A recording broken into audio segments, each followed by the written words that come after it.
this isn't just an isolated case, right? This is the pattern. This is the direction. As I said, this is Dr. Mercola getting his bank account shut down, not for any financial or legal problem, just they don't like his ideological view.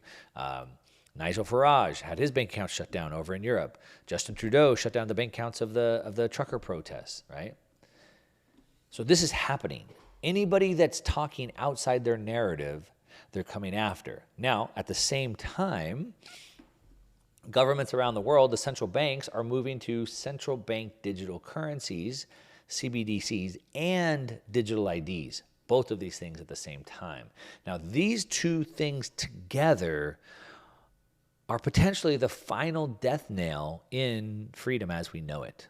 The marriage of these two, the digital currency and the digital ID, equals social credit scores, which are already used in China. They've been used for a long time. We've talked about that extensively. But they make it easy for big tech, big banks, and big government to basically go after anybody that they don't like. Doesn't matter if you're convicted of a crime. In China, it doesn't matter if you're convicted of a crime. If your social credit score drops, you can't get a bus ticket, a train ticket. It doesn't matter. So why is this happening?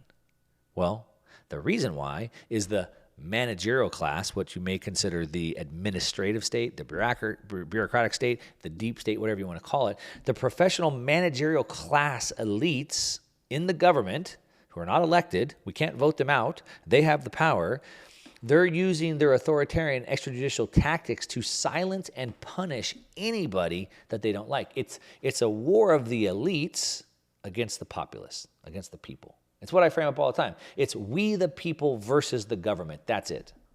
They, the elites, they, the bureaucratic, the administrative state, the professional managerial class, they think that services like the internet and banking and access to financial services and like other public goods, they seem to think that it's not a right.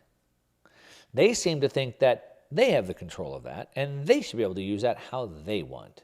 And they think that they should be able to use these, co-opt these, coerce these platforms to enforce their will. It's a revolt of the elites. That's what it is. It's a revolt of the elites. I covered a book called The Revolt of the Public before. This is their answer back. They want to weaponize the internet to rein in any political dissent. At the end of the road that we're on is a government-administered social credit score system, which is not funny, but ironically, it's exactly what Brand is warning us about.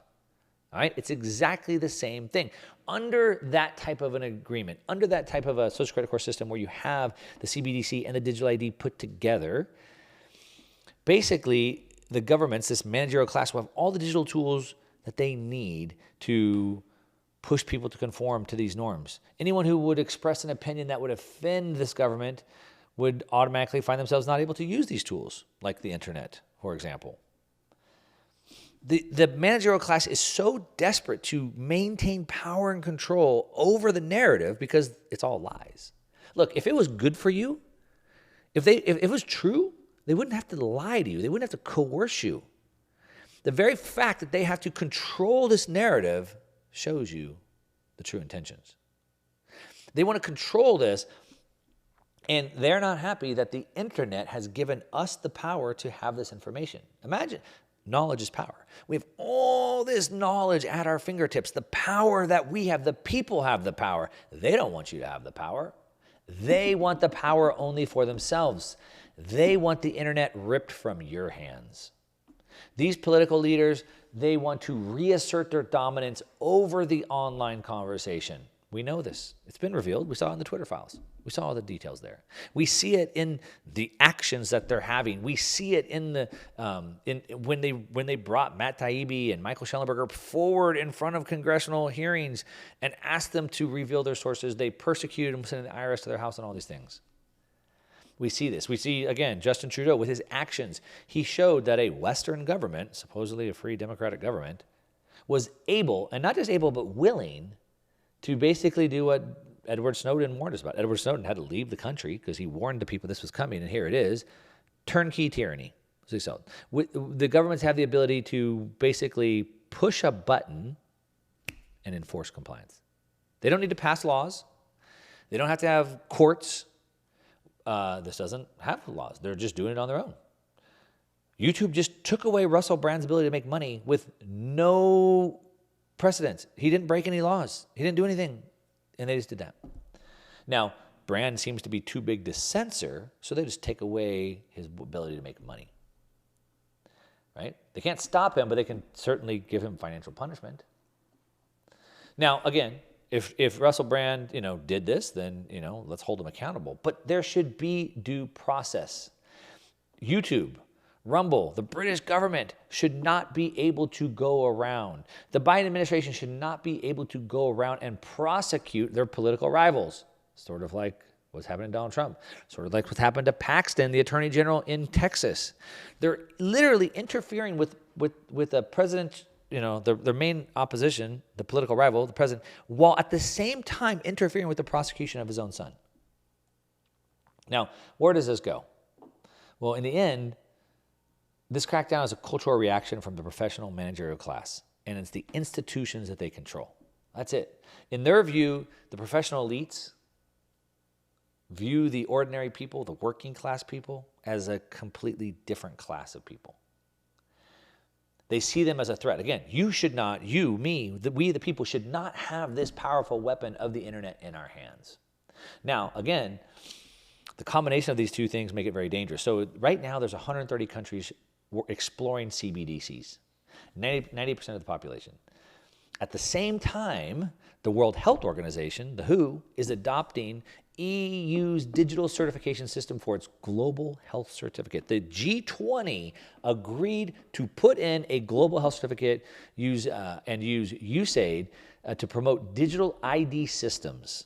Okay? Several U.S. states, including California, Arizona, Louisiana, Maryland, are making plans for state digital IDs.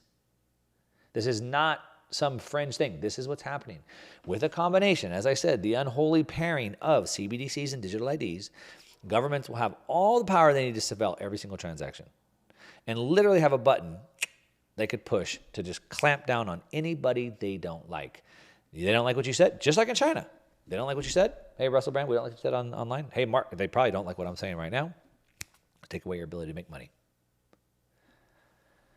Pulitzer Prize winning journalist Glenn Greenwald, a left-wing journalist, by the way, said, "Since when do Western political officials have the power to impose extra legal punishment on people for alleged crimes they've never even been charged with?" He said, "What gives the U.S. and U.K. officials the right to demand that tech companies remove or demonetize speakers?" Now, the same has to go for the banks. How can the banks just take people's bank accounts away like Dr. Mercola or Nigel Farage?